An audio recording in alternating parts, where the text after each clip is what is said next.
Welcome back to A Marvelous Life. As always, I'm Nashology, and today we finish arguably one of the greatest Marvel comic series of all time, Civil War.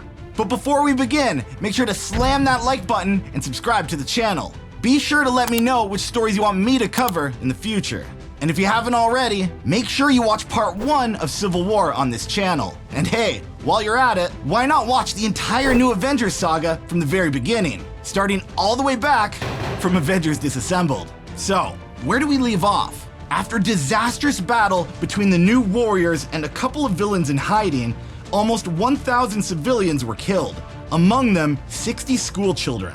With this disaster came the passing of the Superhuman Registration Act, a law that prohibits vigilantes from hiding their identities from the government. This law completely divides the superhero community, as Iron Man and Captain America square off in hopes to lead their respective sides to victory. Now, if you've seen the film Captain America Civil War, you might think you have an idea how the story ends. But trust me, that's not how the story really ends. It's a total fabrication. It never happened. It never happened. This one was invented by a writer. It never happened.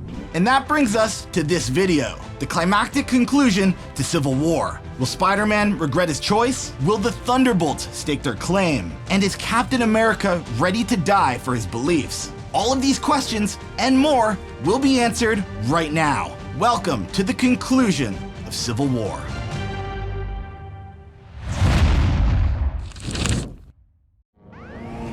Chaos erupts over the streets of New York as the superhuman Civil War wages uncontrollably. All undocumented heroes are hunted down by S.H.I.E.L.D., no quarter given. The era of the superhero hangs in the balance. A feeling of uncertainty currently shared by Johnny and Sue Storm, recent betrayers of Iron Man's registration team, and now on the run. With the recent death of the superhero Goliath, the disastrous reemergence of the Thunder God Thor, and the brutal showdown between Earth's mightiest heroes, it's not long before S.H.I.E.L.D. inadvertently tears the world in half. That is, if Iron Man doesn't beat them to it. Confronting the man himself, Spider-Man prepares to face the consequences. He refuses to fight in Tony's war. He will not watch any more friends die.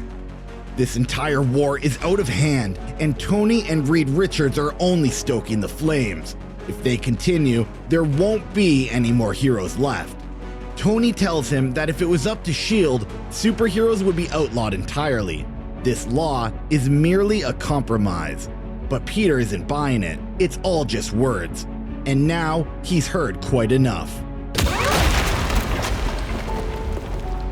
Still dazed from the hit, Tony expresses his disappointment in Peter. He was supposed to be on the winning team, but now he's just another loser in this war.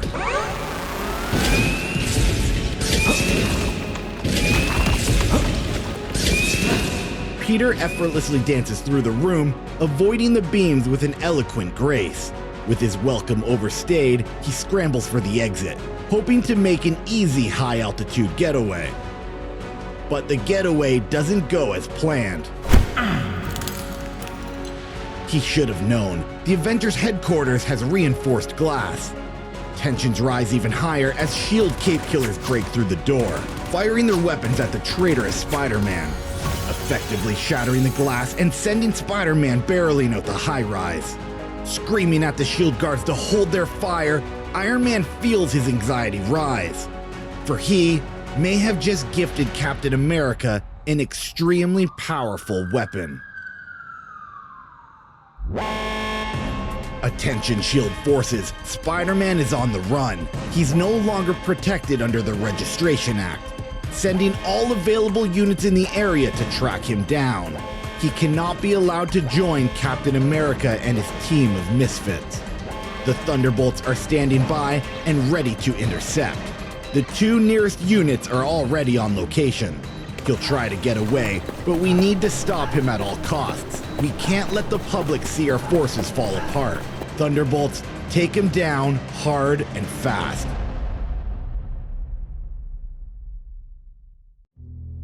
Hidden away in an unknown corner of New York, Captain America and his secret Avengers plan their next move. To win this war, they need to break into one of the most fortified buildings in America, the Baxter Building, home to the Fantastic Four. Reed and Tony have a plan, codenamed 42. Its contents will spell the difference between victory and defeat. They need to get their hands on 42, no matter what. But their plan will have to wait, because the Resistance is about to get a startling wake-up call. A beaten and bloody Spider-Man clinging to life in a broken heap, and carried by every criminal's worst nightmare, Frank Castle. Upon seeing the trampled figure in Frank's arms, Captain America shouts for a medical team. Frank explains the situation. Upon deserting Iron Man's army, Spider-Man was immediately targeted by the Thunderbolts. It's a bloody miracle he got out alive, although just barely. S.H.I.E.L.D. will pay for the employment of thieves and murderers. So, who are the Thunderbolts? Debuting back in 1997, the Thunderbolts were a team of superheroes who decided to protect the world after the Avengers were declared dead from their battle with the being known as Onslaught. Turns out, in a pretty big twist orchestrated by Marvel, they were actually disguised supervillains led by Baron Zemo. Yep, that would be this guy. Since their debut, the Thunderbolts have been around in one form or another, constantly changing out their roster. However, one thing remains constant. The team is generally comprised of reformed supervillains, but there's always a couple of bad seeds in the mix. Speaking for those present, Falcon asks why they should accept the Punisher, a certified murderer in his own right. To which he confidently replies, the only way they're going to get into the Baxter Building is with a Black Ops soldier, and right now, there's only one in the room. Although admired by none and despised by all, Frank knows he's the only shot they have, a necessary evil. And with a stare that could frighten Mephisto, Captain America peers within Frank Castle's soul. To win this war, he may need his own Thunderbolt. As another day fades to night, another superhero falls to Iron Man's totalitarian regime. Passing through an unknown portal, Daredevil is just a tally on the board of S.H.I.E.L.D.'s hit list. Another victim of the imposed Registration Act. And now, he, along with all the other undocumented heroes, will find a new home in the Negative Zone, an alien universe comprised entirely of antimatter. Tony explains that no prison can hold former Avengers, which is why they built one in a different universe. Pausing momentarily, Daredevil speaks for the first time since his capture. Sleep well, Judas. And with that, he is marched into his new home, the pride and joy of Reed Richards and Tony Stark, the impenetrable fortress known as Prison 42.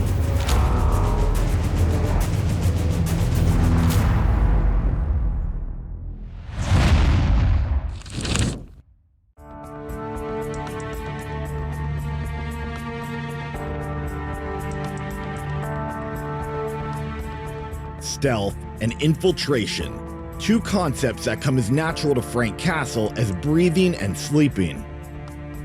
And in a matter of moments, the Punisher will have cleverly evaded the Baxter Building's sophisticated security system. There's absolutely nowhere the Punisher cannot go. Tracking Frank's progress, Captain America eagerly awaits the good news. It was against every moral fiber of his being to allow Frank on the team. But he knew his value. If Tony can hire supervillains, then so can he. Reaching his goal, Frank breaks the news to the captain, as much as it pains him to hear it. Codename 42.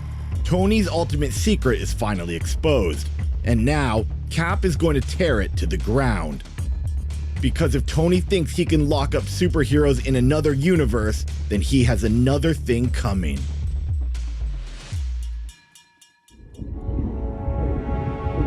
Miles beneath the Atlantic Ocean, Sue Storm pleads with an old flame. The consequences of the Civil War are spreading like a cancer. Captain America needs his oldest friend. But Namor can't be bothered with petty human squabbles. What happens on the land is of no concern to him. A sentiment immediately challenged by Susan. Captain America needs him and he's going to ignore the call? But she's quickly cut off. Namor doesn't answer to demands, especially those of surface dwellers. If the captain wanted his help, he would have came himself, not take advantage of his feelings for Sue. Before leaving Namor, Sue tells him that they need Atlantis behind them. With their help, they can take down both Iron Man and her husband. A plead that finally stops Namor in his tracks. What better way to fight for a woman he loves than to stop her husband?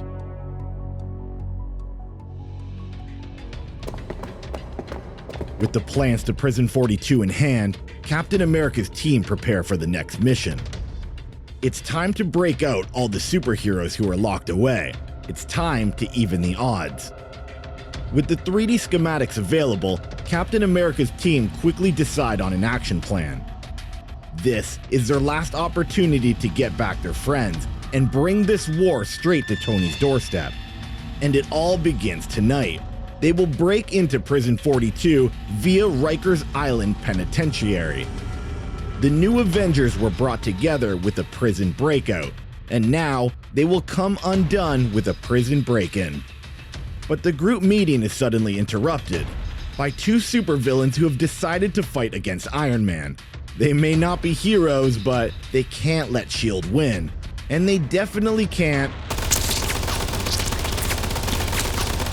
But supervillains are not invited to this party.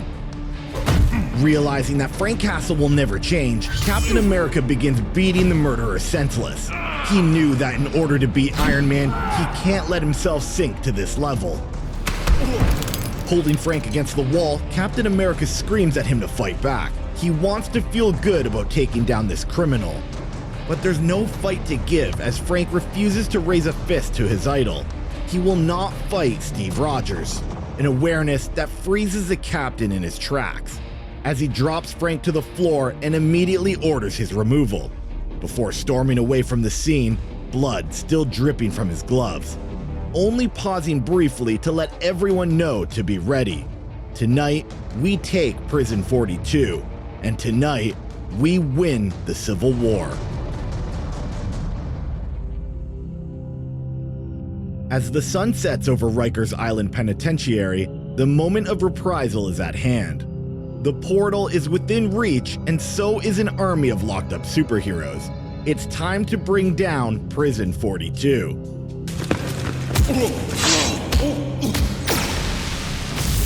Once through the portal, Captain America's secret Avengers quickly gather before the prison break. They need to find Daredevil and the rest. They need to move fast.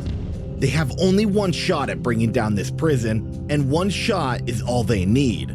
But wait, Spider-Man's senses are going wild. Something isn't right.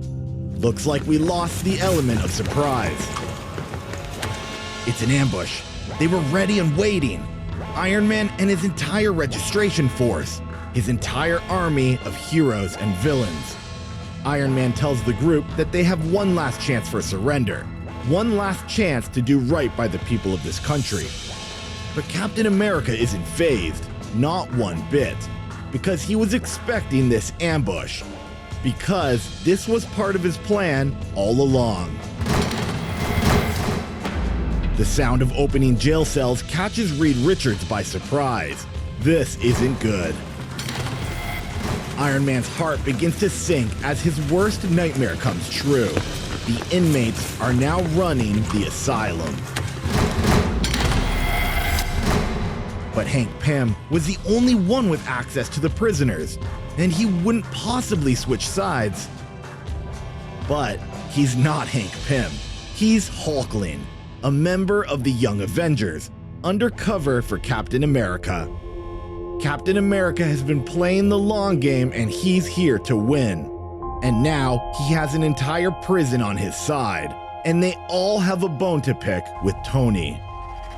Talks of amnesty are over. Playtime is done. It's time for the final battle of the Civil War. Winner takes all.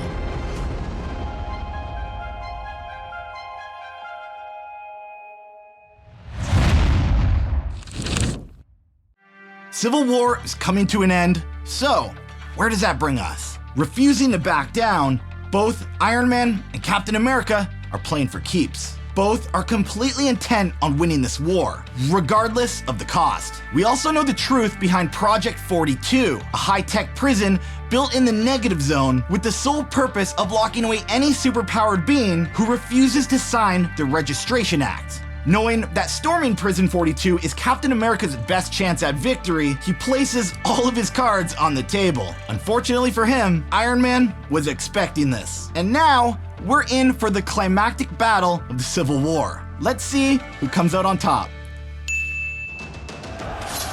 The riot commences as both sides erupt in fierce combat.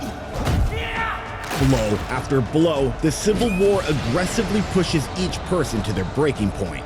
Tonight, only one side will walk away victorious. But S.H.I.E.L.D. has other plans as Maria Hill screams to close down all portals to Prison 42. Lock everybody in there. Captain America's army is too big. There's only one way to completely contain them.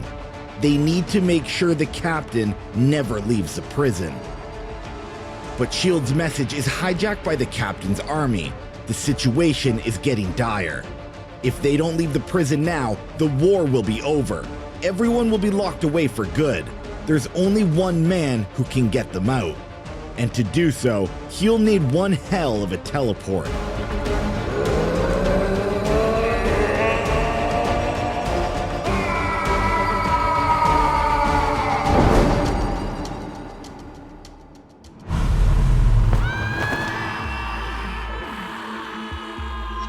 Unable to safely teleport the battle close to the ground, Cloak accidentally drops the combatants in downtown New York,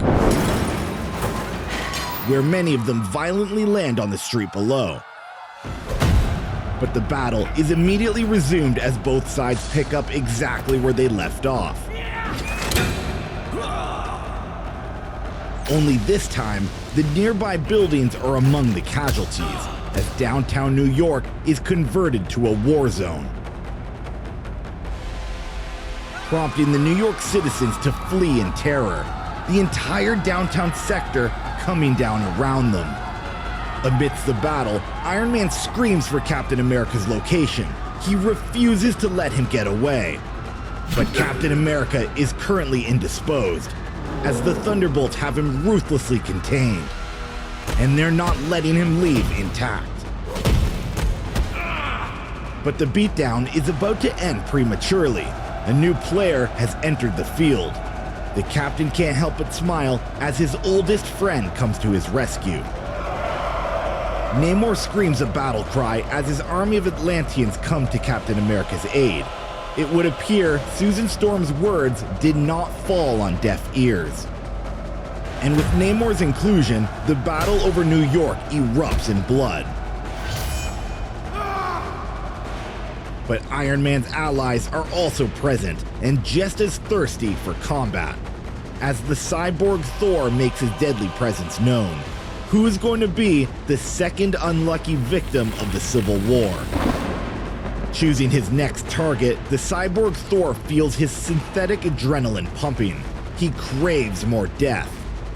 And just as before, death is still on the menu. But this poor excuse for a god is not the one serving it. He's just the next in line to feel the wrath of a real god. As Hercules uses the fake hammer to bring his mechanical terror to an end.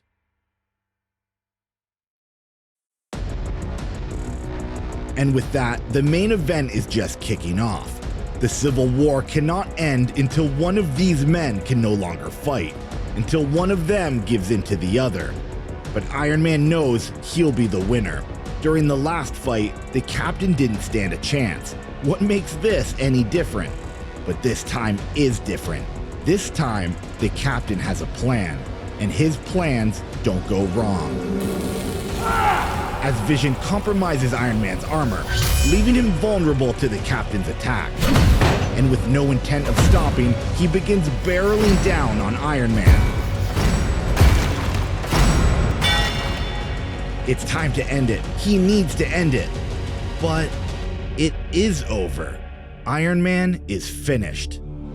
Much to the dismay of the New York citizens, who dogpile on Captain America, pushing him away from the downed Iron Man. The public have chosen their side. They've chosen their victor. They tell the Captain to look around. Look at all the destruction he's caused.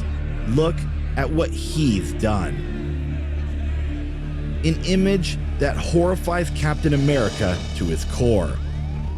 New York, a burning ruin. A metropolis brought to its knees by those who were meant to protect it. All of this chaos, born from an inability to accept change, an inability to compromise. This is his fault. He knows it. He couldn't see past his own ideals. He couldn't see the truth. He let his idealistic worldview tear the city down. He ignored the will of the people.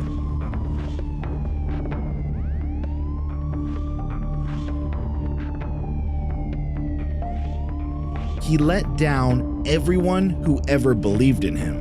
It's not Captain America they need to arrest. It's Steve Rogers.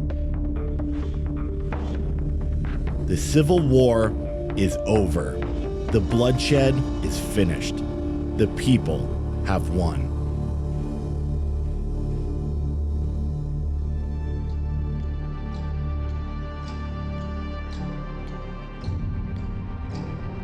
Weeks pass. The world keeps spinning, but everything has changed. New York will regain its strength. Its heroes will find their place, as they always have. And the Earth will regain its protector, as mighty as they've ever been, united under a single cause. New heroes will emerge, hundreds of them. A new superhero team for each of the 50 states. A new initiative to ensure a safer tomorrow. Some heroes will remain on the run, choosing to fight against the new status quo, refusing to give up the Captain's fight. And others will have nowhere to go.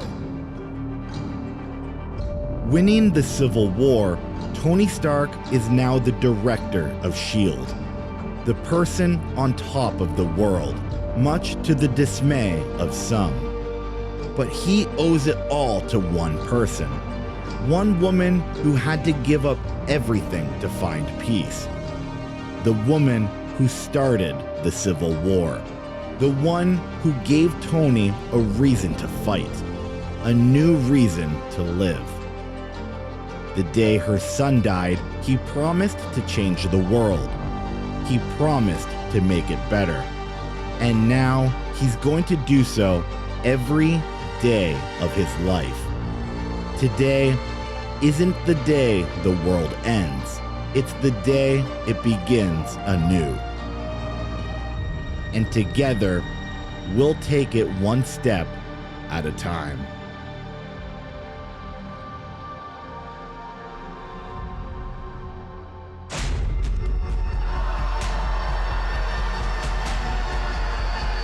Growing by the second, and now numbering into the thousands, a chaotic energy erupts over New York. They've gathered today to watch the biggest event in recent memory, an event long thought impossible. The arrest of one of the nation's greatest heroes.